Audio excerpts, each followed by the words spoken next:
ज्योतिबा फूले जी का जन्म और बचपन।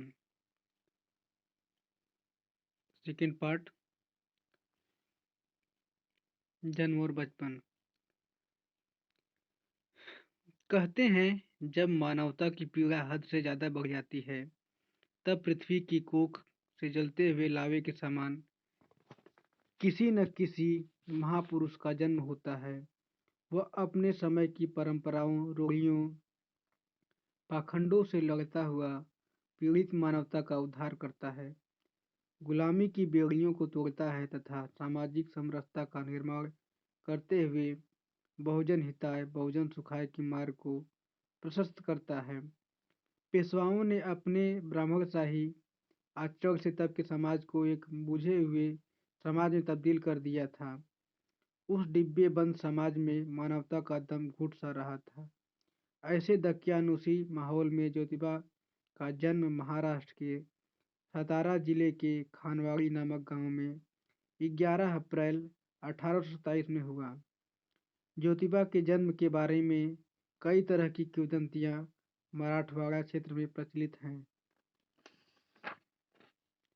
कहते हैं कि जिस दिन ज्योतिबा का जन्म हुआ उस दिन पूना में शनिवार वाड़ा स्थित पेशवाओं का महल जलकर राख हो गया था।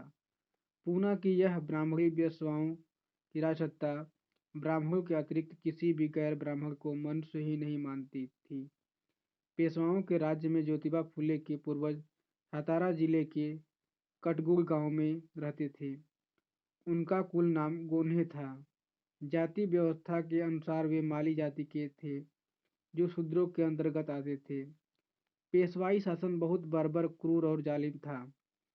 ऐसा बताया जाता है कि ज्योतिबा के परदादा अपने गांव में एक साधारण नौकर थे जिसको गांव की भाषा में चौगुला कहा जाता था।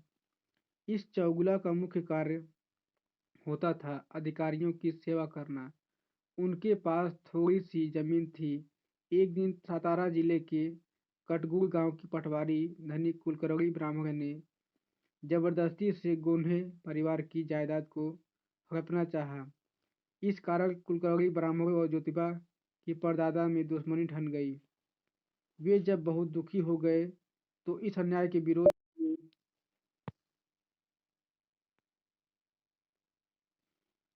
वे जब दुखी हो गए तो इस अन्याय के विरोध में उनके मन में प्रतिशोध धधक उठी।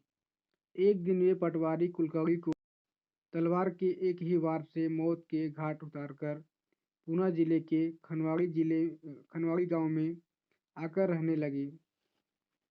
उनके एकमात्र बेटे का नाम सेठिबा था। कुछ समय बाद सेठिबा भी अपने परिवार के साथ पूना में आकर बस गए। सेठिबा के कृष्णा, राणूजी और गोविंद राव नामक 3 बेटे थे। गोविंद राव जी के घर में ही ज्योतिबा का जन्म हुआ। पीढ़ियों से इनका पेशा फूल उगाना व बेचना था, इसलिए इनको फूले कहा जाने लगा। वास्तव में सारी माली जाति कुशवाहा, काछी, मौर्य, शाक्य, मुरार आदि सभी जातियां सामूहिक रूप से शाक्य ही थीं। वे सभी जातियां उपजातियां शाक्यों से निकली हैं। शाक्य जाति के सबसे महान गौरव पुरुष भगवान तथागत सम्यक संबुद्ध हुए हैं। ब्राह्मणों द्वारा बौद्ध धर्म के पतन के पश्चात शाक सब्जियां, फसलें आदि वनस्पतियां उगाने वाला माली समाज शाक के नाम से जाना जाने लगा। बाद में फूले आदि कई तरह की उपजातियां अस्तित्व में आई। खेतों में फूल उगाने वाले ज्योतिबा जी के अपने घर में जो फूल सा प्यारा बालक जन्मा, कोई नहीं जानता था कि यह बड़ा होकर यही फूल अत्याचारी तथा आतताई पेशवाओं के लिए अंगारा बन जाएगा और अपने समय की समुची ब्राह्मणशाही को जलाकर राख कर देगा। फूले अर्थात माली जाति के अंतर्गत आने वाली कुशवाहा, काछी, शाक्य, मौर्य, मुरार आदि जातियों को अब यह ज्ञान हो चुका है कि ये जातियां भगवान बुद्ध, महाराजा बिंबिसार तथा सम्राट अशोक जैसे गौरवशाली महापुरुषों की वंशज हैं। अतीत में ये सब जातियां बौद्ध धर्मावलंबी ही थीं। ब्राह्मण सेनापति पुष्यमित्र शुंग द्वारा अंतिम बौद्ध सम्राट बृहदत्त मौर्य की हत्या और बौद्ध भिक्षुओं तथा बुद्ध भक्त जनता के कत्लेआम के बाद बौद्धों को शूद्र अथवा अछूत बनकर रहने को विवश कर दिया गया। किंतु अब नई खोजों के आधार पर सच्चाई उजागर हो चुकी है। अतः सिद्ध हो चुका है कि समस्त शूद्र और अछूत जातियां बौद्ध काल में शाक्य ही थीं। ज्योतिबा फूले की माता का नाम चिमड़ाबाई था। ज्योतिबा को माँ का प्यार नहीं मिल पाया। जब ज्योतिबा केवल 9 माह के थे तभी उनकी माँ चिमड़ाबाई का देहांत हो गया। सिद्धार्थ बुद्ध का पूर्व नाम की माता महामाया भी सिद्धार्थ के जन्म से 7 दिन पश्चात ही चल बसी थी। ज्योतिबा के बड़े भाई का नाम राजा राम था, जो ज्योतिबा से कुछ वर्ष ही बड़े थे। कौन जानता था कि बालक मात्र 1 वर्ष भी अपनी माँ की ममता भरी छाया में रहने से वंचित रहा। वहीं बालक बड़ा होकर शूद्रातिशूद्रों तथा नारियों पर अपनी संपूर्ण करुणा न्यौछावर कर देगा। ज्योतिबा की माताजी चिमड़ाबाई के निधन के बाद गोविंद राव पर तो मानो दुखों का पहाड़ ही टूट पड़ा था।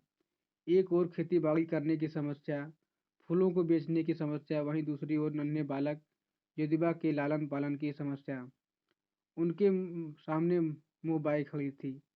दोनों में से किसी को भी छोड़ा नहीं जा सकता था। वे काफी चिंतित रहने लगे। हमेशा सोचते रहे क्या करें क्या न करें। वह चाहते तो दूसरा विवाह भी रचा सकते थे, लेकिन ऐसा करना उन्होंने उचित नहीं समझा। वे सोचते थे कि कहीं दूसरे विवाह के कारण उनके लाडले राजा राम और ज्योति के पालन पोषण में कोई कमी न रह जाए। कुछ दिनों तक वे इसी उधेड़-बुन में लगे रहे। उन्हें कुछ सूझता ही न था। साथ ही इस दौरान किसी से सहायता मिलने की गुंजाइश भी उन्हें नहीं दिख रही थी।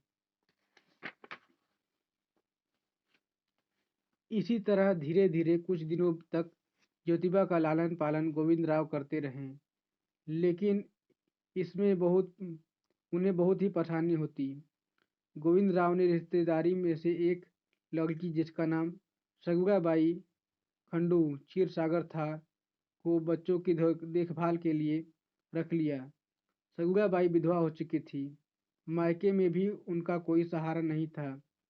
चारों ओर उपेक्षा ही उपेक्षा मिली उसको। हार कर सगुड़ाबाई क्षीरसागर ने जॉन नाम के एक ईसाई के घर आया की नौकरी कर ली। जॉन एक मिशनरी अंग्रेज था। सगुड़ाबाई पढ़ी लिखी तो नहीं थी, लेकिन प्रतिभा संपन्न स्त्री थी। उन दिनों स्त्रियों के लिए शिक्षा पर कठोर प्रतिबंध था। स्त्री का पढ़ना लिखना अधर्म समझा जाता था। यही कारण है कि सगुड़ाबाई क्षीरसागर जैसी प्रतिभा संपन्न लड़की पढ़ नहीं पाई थी। स्कूली शिक्षा के नाम पर तो बिल्कुल अनपढ़ निरक्षर थी, परंतु जॉन के बच्चों की देख रेख करते करते उसी के घर में सगुड़ाबाई बहुत कुछ अंग्रेजी बोलने व समझने लगी थी। एक दिन सगुड़ाबाई अपने मौसा गोविंद राव के पास आई। यहाँ जब उसने अपने मौसी के निधन के बारे में सुना व माँ के प्रेम से अछूते रोते बिलखते बच्चों को देखा तो गोविंद राव से कहा, मौसा जी आप बिल्कुल चिंता न करें, अब राजा राम की देखभाल और ज्योतिबा का लालन पालन मैं करूंगी। गोविंद राव परेशान तो थे ही, उन्हें ऐसा लगा मानो उनकी मन मांगी मुराद पूरी हो गई हो। गोविंद राव ने बालक ज्योतिबा को सगुड़ाबाई क्षीरसागर के हवाले कर दिया। सगुड़ाबाई ज्योतिबा का पालन पोषण करने लगी। उसने ज्योतिबा को माँ जैसा ही प्यार दिया। सगुड़ाबाई सामान्य माता से अधिक उपयोगी और शिशु सेविका सिद्ध हुई।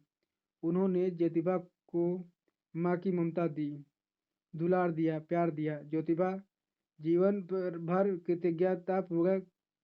कृतज्ञतापूर्वक उनका स्मरण करते रहें, सम्मान करते रहें, आदर देते रहें, क्योंकि सगुड़ाबाई ने न केवल उनका लालन पालन ही किया था, बल्कि सही मायने में उन्होंने ही ज्योतिबा को एक सफल आदमी बनाने में भी अपनी प्रमुख भूमिका निभाई थी। इस बात को ज्योतिबा जीवन भर नहीं भूले। ज्योतिबा ने लिखा भी है कि दूसरों से बच्चे कैसा स्नेह करे, यह बात मैंने उनसे ही सीखी है। वैसे भी वह ज्योतिबा की मौसेरी बहन थी। सगुराबाई ने मन ही मन सोचा कि ज्योतिबा को खूब मन लगाकर पढ़ाऊंगी ताकि एक दिन ज्योतिबा पढ़ लिख कर बड़ा फादर बन सके। सगुराबाई ज्योतिबा को बचपन से ही प्रारंभिक ज्ञान देती रहती थी। जैसे जैसे ज्योतिबा बड़े होते गए वैसे वैसे ज्योतिबा के अंदर ज्ञान के अंकुर को सगुराबाई पल्लवित करती चली गई। सगुराबाई ज्योतिबा की माँ तथा गुरु दोनों ही थी। सगुराबाई ने मिशनरी जॉन के बच्चों के साथ साथ ही ज्योतिबा की भली भांति देख रेख और ज्योतिबा का विकास उन्हीं अंग्रेज बच्चों के बीच हुआ। उस वातावरण का प्रभाव ज्योतिबा के मन पर बिना पढ़े नहीं रहा।